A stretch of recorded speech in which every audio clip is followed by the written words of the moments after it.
Hello everyone, welcome to engineers group. Myself K. और आज की जो क्लास है उसके अंदर अपन पढ़ने वाले हैं बिल्डिंग्स क्या होती हैं और बिल्डिंग के कौन कौन से टाइप होते हैं।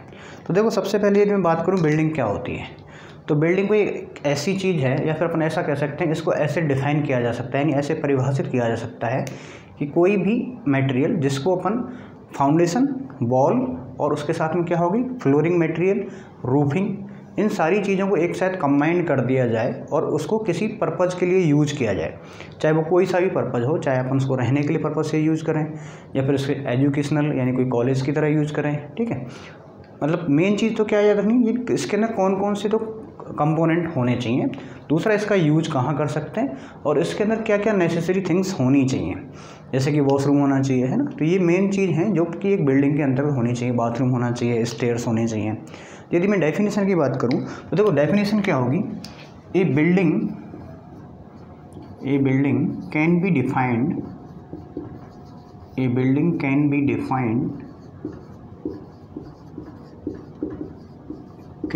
Defined as a building can be defined as a structure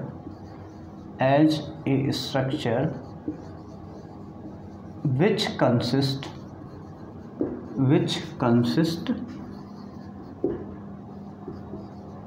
foundation, walls. A building can be defined as a structure which consists foundation, walls, floor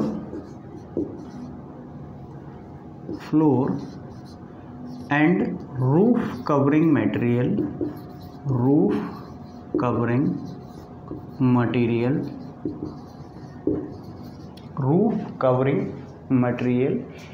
erected to provide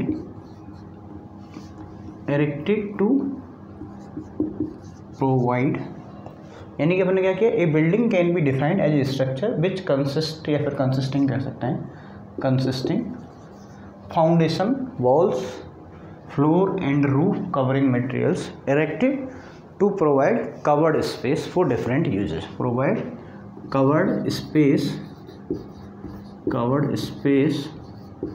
for different uses,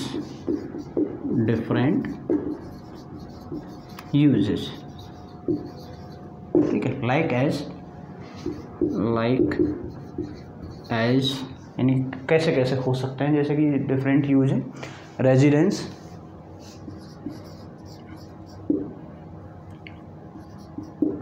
residency building हो सकती है कोई, है ना, या फिर अपन बात करते हैं कोई एजुकेशन,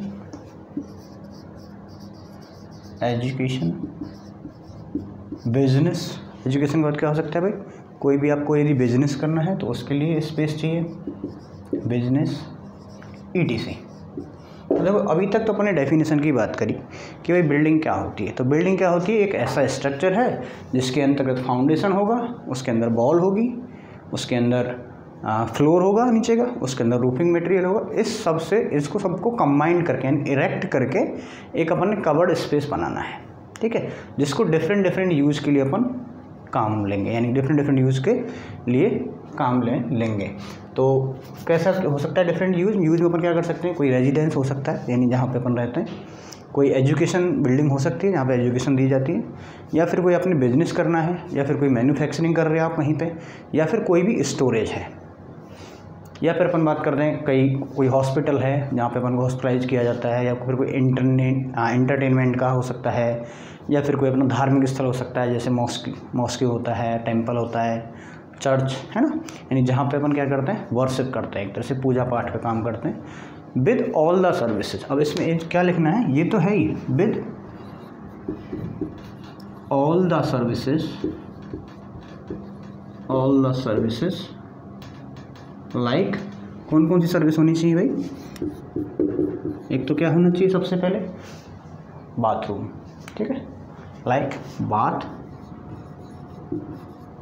स्टेयर्स यानी कि बाथरूम होना चाहिए, यहाँ पे सीढ़ियाँ होनी चाहिए, ठीक है, WC होना चाहिए, वाटर क्लोजेस्ट, ठीक है, क्या वाटर क्लोजेस्ट, वॉशरूम इसको बोलते हैं, तो अभी तक अपन ने क्या देखा कि बिल्डिंग की डेफिनेशन क्या होती है। बेसिकली बिल्डिंग एक ऐसा स्ट्रक्चर है जिसके अंदर फाउंडेशन होता है, बॉल होता है, ठीक है, फ्लोर होगा, रूफ होगा, इन सबको एक तरह से कंबाइन किया जाएगा, इरेक्ट किया जाएगा और एक कवर्ड स्पेस अपन के लिए बनाया जाएगा, जिसको हम डिफरेंट यूज़ के लिए यूज़ करेंगे, मतलब डिफरेंट काम के लिए अपन उसको यूज़ करेंगे, चाहे अपन रहने के लिए यूज़ करें, चाहे कोई एजुकेशन बिल्डिंग है या फिर अपन वहाँ पे कोई बिजनेस कर रहे हैं। और इसके अंदर जो मेन नेसेसिटी जो सर्विसेज होती हैं, जैसे कि बाथरूम होना चाहिए, सीढ़ियाँ होनी चाहिए और वाटर क्लोजेस तो होना चाहिए। तो ये ETC लगा देना और एक्सेट्रा, ठीक है। तो ये यदि यहाँ पे हैं तो उसको अपन क्या कह देंगे, ये भाई रेजी बिल्डिंग बोल देंगे उसको अपन क्या बोल देंगे भाई, बिल्डिंग। अब जैसे कुछ टेम्प्रेरी स्ट्रक्चर्स भी होते हैं, जैसे टेम्परेचर स्ट्रक्चर की बात करें, जैसे टेंट लगाया, कई बार अपन जाते हैं ना टेंट्स, ठीक है, कहीं पे टेंट लगा दिया आपने, कहीं सिमानाज लगा दिए, ठीक है, सिमाने बोलते हैं, जैसे देसी भाषा में क्या बोलते हैं, सिमाने बोल देते हैं, ठीक है। तिरपाल,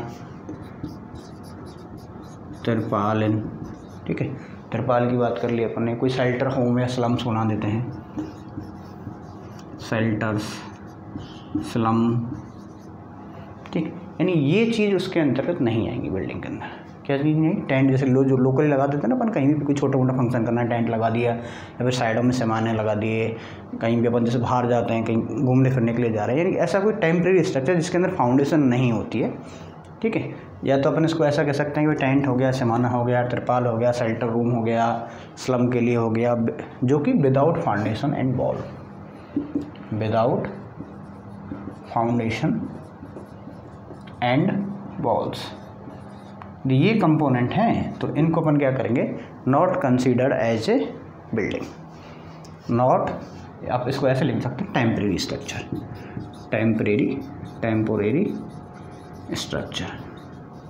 स्ट्रक्चर नॉट कंसीडर्ड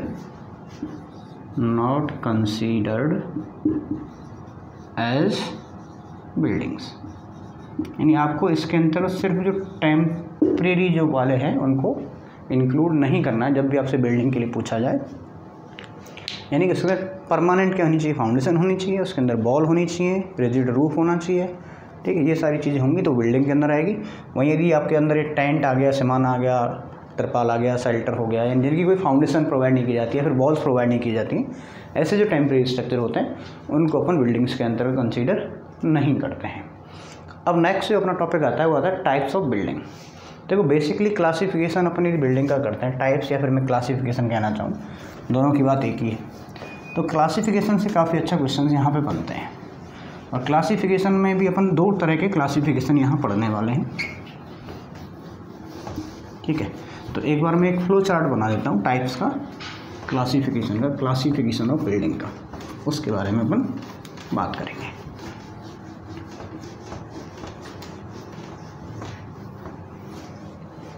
ठीक है, तो अभी अपन क्या बात करने वाले हैं भाई, क्लासिफिकेशन कौन कौन सा होता है इसके बारे में बात करेंगे अभी। Classification of buildings,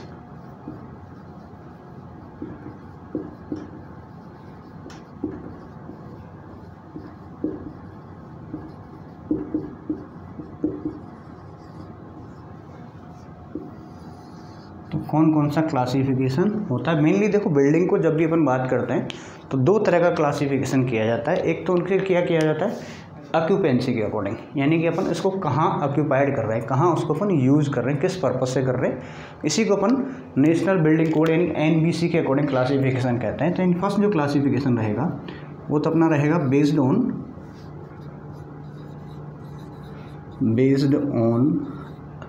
occupancy, based on क्या रहेगा भाई, ऑक्यूपेंसी, बेस्ड ऑन ऑक्यूपेंसी, या फिर आप इसको क्या कह सकते हैं, by national building code, by national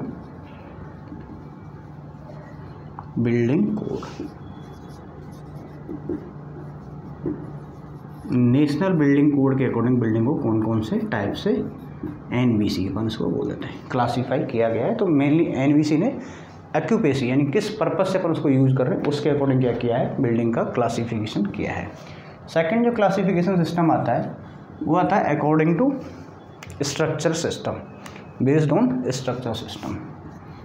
तो बेस्ड ऑन स्ट्रक्चर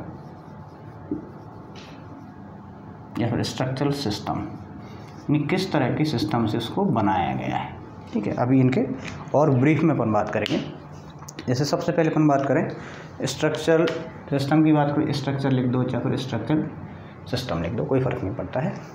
तो पहले जो अपन क्लासिफिकेशन पढ़ने वाले हैं वो पढ़ेंगे अपन किसके अकॉर्डिंग, NBC के अकॉर्डिंग, यानी कि नेशनल बिल्डिंग कोड के अकॉर्डिंग कौन सा क्लासीफाई किया हुआ है। तो देखो इसको NBC जो है उसने A से लेके I ग्रुप तक डिवाइड किया हुआ है, यानी A ग्रुप। ठीक है, A ग्रुप के अंदर पहला जो ग्रुप है वो A है, ग्रुप A लिख सकते हो या फिर A लिख दो, ऐसे आप इसको ऐसे लिख दो ग्रुप A। ठीक है, ग्रुप A के अंदर जो बिल्डिंग आती है उसको अपन बोलते हैं रेजिडेंशियल बिल्डिंग। क्या होगी भाई, A ग्रुप के अंदर जो NBC ने रखा है वो किनको रखा हुआ है, रेजिडेंशियल बिल्डिंग्स को। किसको रखा है भाई, रेजिडेंशियल बिल्डिंग्स। तो ये तो अपना ग्रुप A हो गया। जब भी आपसे A ग्रुप की बात करेंगे तो आपके दिमाग में आ जाना चाहिए कौन सी बिल्डिंग की अपन बात कर रहे हैं, रेजिडेंशियल बिल्डिंग्स की बात कर रहे हैं। सेकंड अपन बात करते हैं ग्रुप B। ग्रुप B, तो B ग्रुप के अंदर जो बिल्डिंग को रखा गया है वो है अपनी एजुकेशनल बिल्डिंग। जितनी भी एजुकेशनल बिल्डिंग है उसको अपन B ग्रुप के अंदर रखेंगे, एजुकेशनल बिल्डिंग। थर्ड जो ग्रुप आएगा ग्रुप C। ग्रुप C, तो ग्रुप C के अंतर्गत जो रखा गया है वो रखा हुआ है institutional buildings. Institutional buildings, institutional buildings, institutional building. उसके बाद अपन बात करते हैं ग्रुप D की। ग्रुप D, तो ग्रुप D के अंतर्गत जो बिल्डिंग रखा है वो असेंबली बिल्डिंग्स, यानी कि असेंबली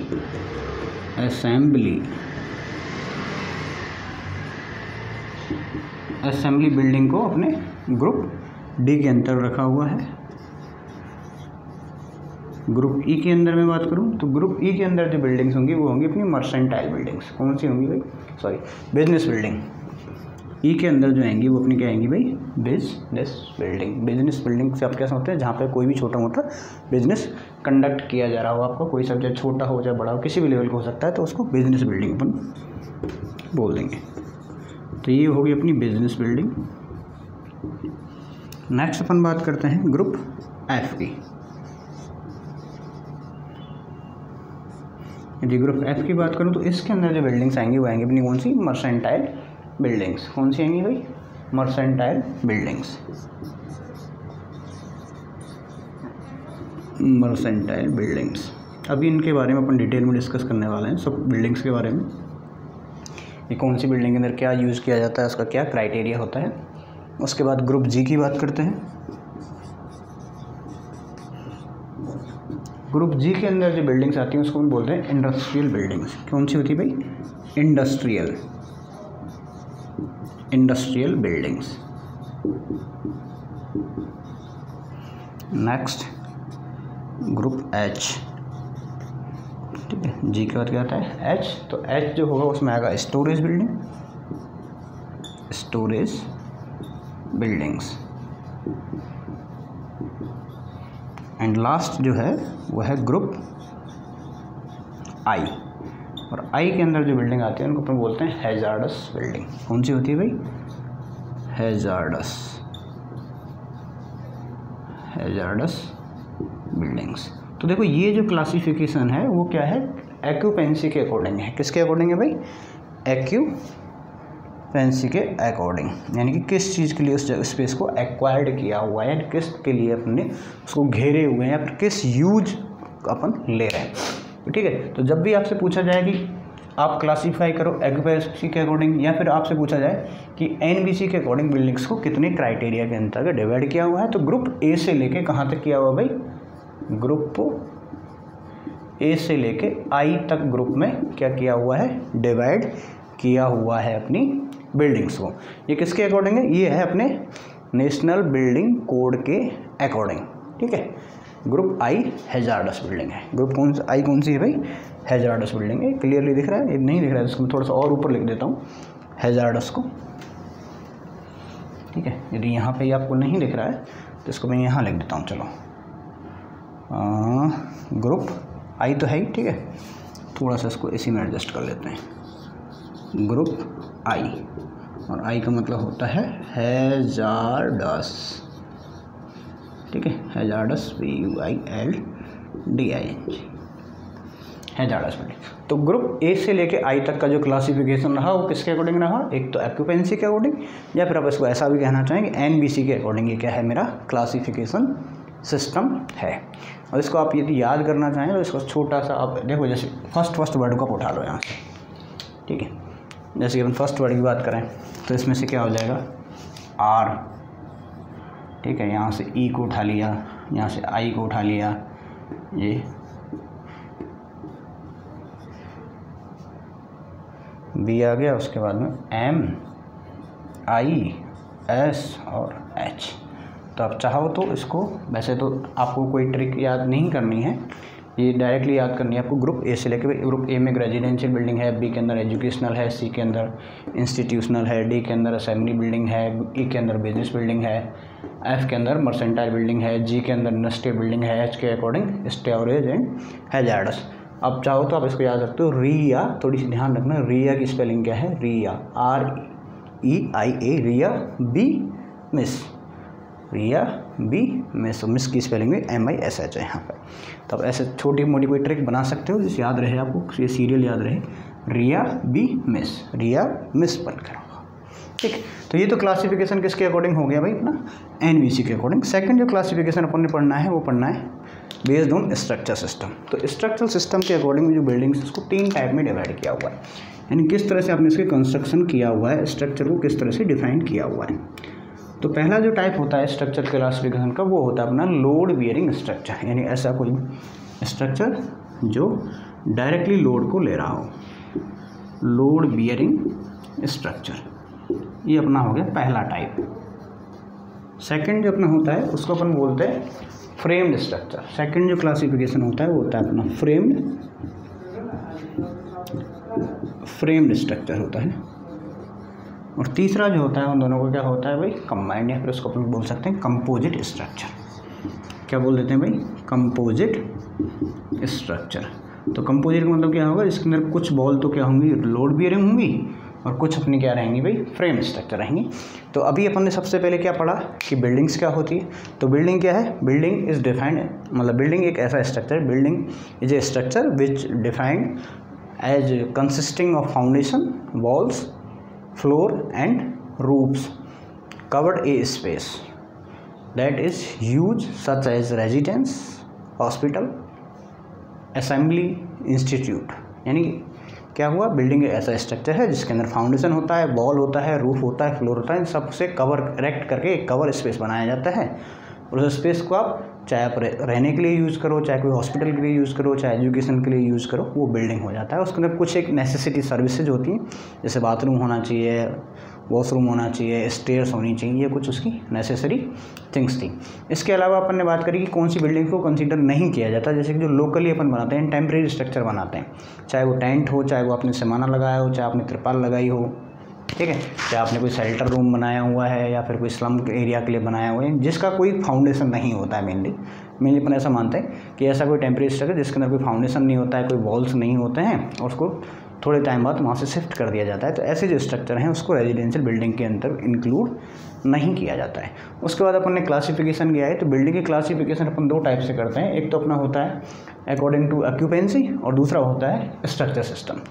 एक्यूपेंसी के अकॉर्डिंग जो क्लासिफिकेशन किया हुआ है वो अपने कोड ने किया हुआ है, नेशनल बिल्डिंग कोड इंडिया के अंदर है भाई। इस कोड ने इस क्लासिफिकेशन को ए से लेके आई ग्रुप के अंतर्गत डिवाइड किया हुआ है, डिफरेंट कैटेगरीज के अंतर्गत। जैसे ग्रुप ए के अंदर रेजिडेंशियल हो गया, बी के अंदर एजुकेशन हो गया, सी के अंदर इंस्टीट्यूशनल, डी के अंदर असेंबली, ई के अंदर बिजनेस बिल्डिंग, एफ के अंदर मर्सेंटाइल, जी के अंदर इंडस्ट्रियल बिल्डिंग, एच के अंदर स्टोरेज बिल्डिंग, और ग्रुप आई के अंदर हो गया अपना हैजार्डस बिल्डिंग, रिया बी मिस। ये अपन ने सॉर्ट करने का एक तरीका याद कर लिया। उसके बाद कंस्ट्रक्शन सिस्टम के अकॉर्डिंग आते हैं। देखो अपने जो पुराने टाइम में जो घर बनते थे वो डायरेक्ट क्या होते थे? वॉल्स होती थी, वॉल के ऊपर अपन क्या रख देते? रूफिंग मटेरियल को रख देते थे, तो सीधा जो लोड ट्रांसफर हो रहा था वो वॉल के ऊपर हो जाता था, ठीक है। तो उस तरह का जो सिस्टम होता है उसको अपन बोल देते हैं लोड बियरिंग स्ट्रक्चर। अभी जो आज के टाइम में जो ज़्यादातर कंस्ट्रक्शन होता है वो कैसे होता है, बीम और कॉलम्स के ऊपर, यानी स्लैब का लोड अपना क्या होता है, बीम के ऊपर ट्रांसफर होता है, बीम का कॉलम के ऊपर ट्रांसफर होता है, यानी एक स्ट्रक्चरल सिस्टम बनाया हुआ है, एक फ्रेम बनाया हुआ है अपने, ठीक है। तो उसको अपन क्या कह देते हैं, फ्रेम स्ट्रक्चर। और कहीं पर कुछ बॉल्स लोड बियरिंग बॉल हैं और कुछ बीम्स कॉलम्स में अकॉर्डिंग बनाया हुआ है, तो उसको अपन क्या कह देते हैं भाई, कंपोजिट स्ट्रक्चर कह देते हैं। तो ये तो हो गया अपना क्लासिफिकेशन कैसा होता है। अब इस क्लासिफिकेशन को अपन डिटेल के अंतर्गत पढ़ेंगे, ठीक है। तो क्लासिफिकेशन के अंदर अपन इसको डिटेल में पढ़ने वाले हैं 1 बाय 1।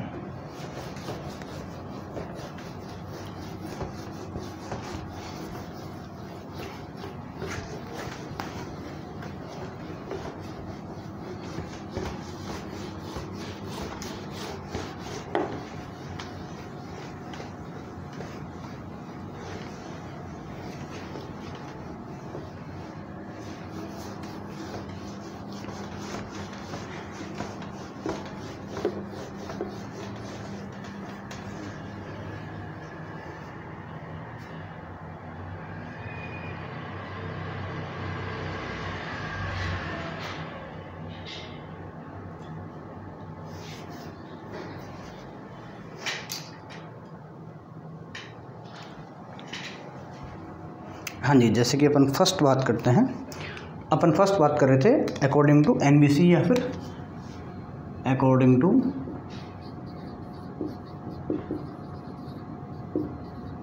NBC या फिर आप कह सकते हो ऑक्यूपेंसी। ऑक्यूपेंसी के अकॉर्डिंग बिल्डिंग के टाइप्स कौन कौन से होते हैं उसकी बात कर रहे हैं। और इसमें पहला जो क्राइटेरिया था इनकी ग्रुप कौन सा था, ग्रुप ए। और ग्रुप ए के अंदर कौन सी बिल्डिंग आती है भाई, residential building. Group A residential building,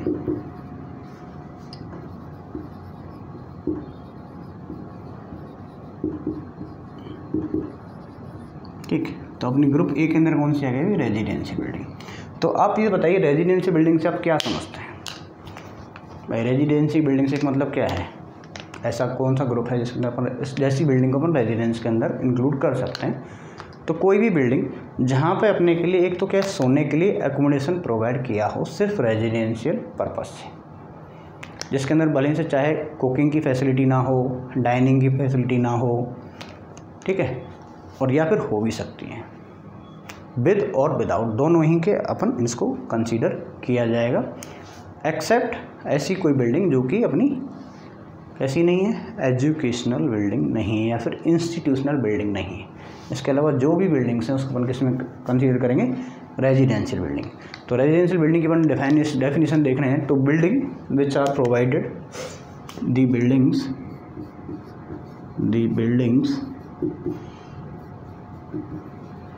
which are provided, the buildings which are provided with sleeping accommodation, with sleeping accommodation, sleeping accommodation for normal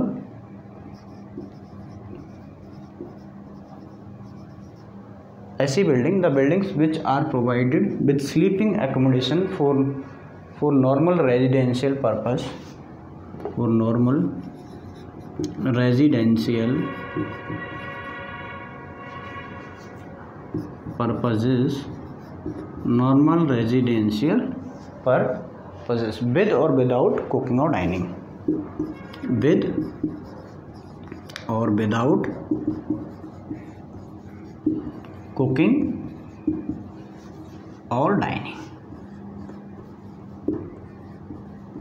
cooking और डाइनिंग, ठीक।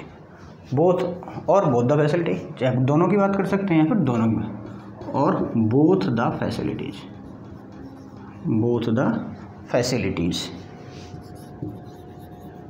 Facilities except any building, except any building in group C, any building classified under group C, any building classified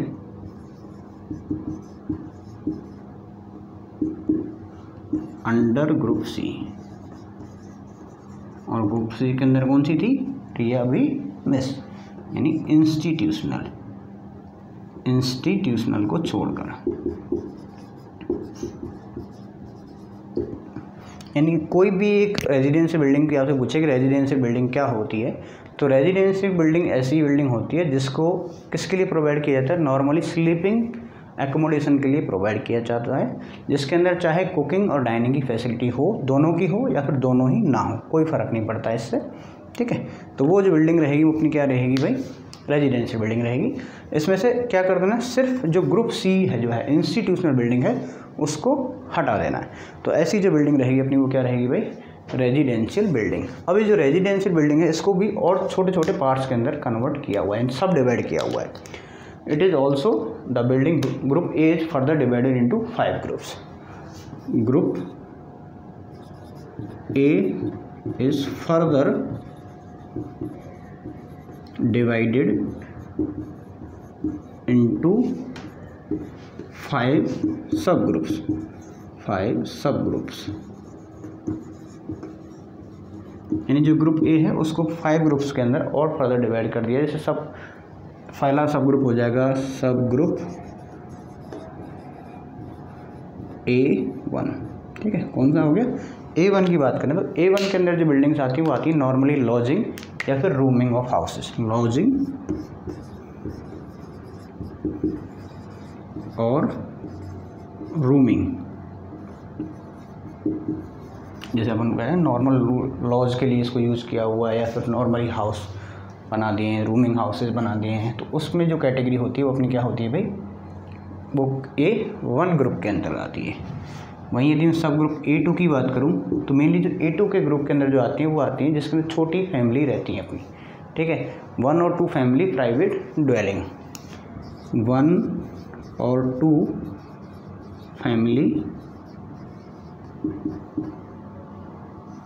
private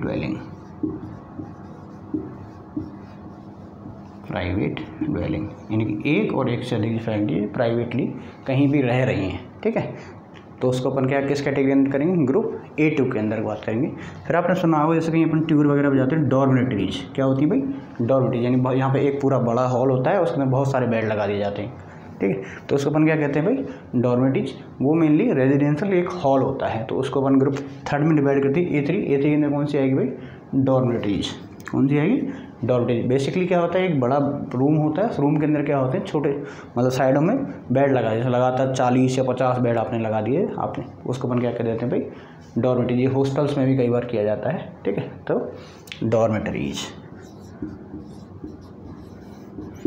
कौन सा category रहेगा भाई, dormitories, या फिर इसको अपन कह सकते हैं रेजिडेंशियल हॉल, रेजिडेंशियल हॉल। ये अपना हो गया ग्रुप A3। उसके बाद बात करते हैं अपन A4, यानी 4th जो ग्रुप है उसके अंदर मेनली अपार्टमेंट हाउसेज को कंसीडर किया जाता है। अपार्टमेंट हाउसेस यानी कि जो भी अपनी मल्टी स्टोरी बिल्डिंग्स होती हैं उनके अंदर जो फ्लैट्स होते हैं उसको इस सब कैटेगरी के अंदर लिया जाता है A4 के अंदर। और जो लास्ट जो बचा हुआ है A5, तो A5 के अंदर जितने भी होटल्स आते हैं वो इस कैटेगरी के अंदर आते हैं। तो देखो ये सारे जो सब ग्रुप हैं ये सारी ही बिल्डिंग ऐसी हैं अपनी रेजिडेंशियल बिल्डिंग है। इसको आप ये क्या लिखते हैं ना, ये सब ग्रुप हैं आपस में। यानी मेन ग्रुप तो अपना क्या था, A ग्रुप था, ठीक है, according to NVC A group था। A ग्रुप के अंदर रेजिडेंशियल बिल्डिंग को कंसीडर किया गया था। तो रेजिडेंशियल बिल्डिंग के अंदर अपनी कौन सी बिल्डिंग्स को मानी, ऐसी जो बिल्डिंग जो नॉर्मली स्लीपिंग एकोमोडेशन के काम आती हैं, जिसके अंतर्गत किचन यानी कुकिंग की और डाइनिंग की फैसिलिटी हो या फिर दोनों ही ना हो, ठीक है। सिर्फ ऐसी बिल्डिंग्स को हटा देना है जो कि इंस्टीट्यूशनल कैटेगरी के अंदर आती हैं। वो सारी बिल्डिंग अपनी क्या रहेंगी, रेजिडेंशियल बिल्डिंग रहेंगी। और रेजिडेंशियल बिल्डिंग यानी जो ग्रुप A था उसको फर्दर डिवाइड कर दिया है 5 टाइप्स में। जैसे पहले की बात करें तो जिसके अंदर लॉजिंग और रूमिंग हाउसेज होते हैं। दूसरा है जैसे 1 और 2 प्राइवेट ड्वेलिंग करके रहते हैं जो लोग, एक फैमिली है 2 फैमिली। तीसरा आएगा अपना डॉर्मेटरी यानी कि जहाँ बहुत सारा बड़ा हॉल होता है, रेजिडेंशियल होता है, इसके अंदर बहुत सारे बेड लगे रहते हैं। हॉस्टल्स के अंदर या आर्मी कैंप्स के अंदर ऐसे अपन बनाते हैं ज़्यादातर। तो 4th जो अपना आता है A4 वो आता है अपार्टमेंट हाउसेज यानी फ्लैट्स जो अपन नॉर्मली बना के चलते हैं। और लास्ट में जो अपना आ जाता है होटल्स। यानी सब ग्रुप A5 के अंदर कौन सी बिल्डिंग्स आती हैं? अपनी होटल्स आती हैं। ठीक है, तो आज की क्लास में सबसे पहले तो अपन ने क्या पढ़ा भाई कि बिल्डिंग्स क्या होती हैं, उसके क्लासिफिकेशन का ना अपन ने इंट्रोडक्शन पढ़ा। क्लासिफिकेशन दो अकॉर्डिंग किया जाता है, एक तो एक्यूपेंसी के अकॉर्डिंग किया जाता है जिसको अपन NBC क्लासिफिकेशन भी कहते हैं, यानी एक्यूपेंसी के अकॉर्डिंग किसने क्लासीफाई किया हुआ है? NBC ने क्लासीफाई किया, नेशनल बिल्डिंग कोड ने किया हुआ है। दूसरा जो क्लासिफिकेशन है वो होता है अपने किसके अकॉर्डिंग? स्ट्रक्चरल सिस्टम के अकॉर्डिंग। ठीक है, तो एक्यूपेंसी के अकॉर्डिंग अपन ने उसको ग्रुप A से लेकर I तक डिवाइड किया हुआ था। Residential building, educational building, institutional building, assembly building, business building, mercantile buildings, industrial building, storage building and hazards building. वहीं यदि अपन बात करते हैं स्ट्रक्चर के अकॉर्डिंग तो load bearing structure, frame structure और कंपोजिट स्ट्रक्चर। फिर अपन ने अगेन रेजिडेंशियल बिल्डिंग की बात करी। तो आज के लेक्चर में इतना ही, आगे का टाइप्स नेक्स्ट क्लास में पढ़ेंगे। Thank you.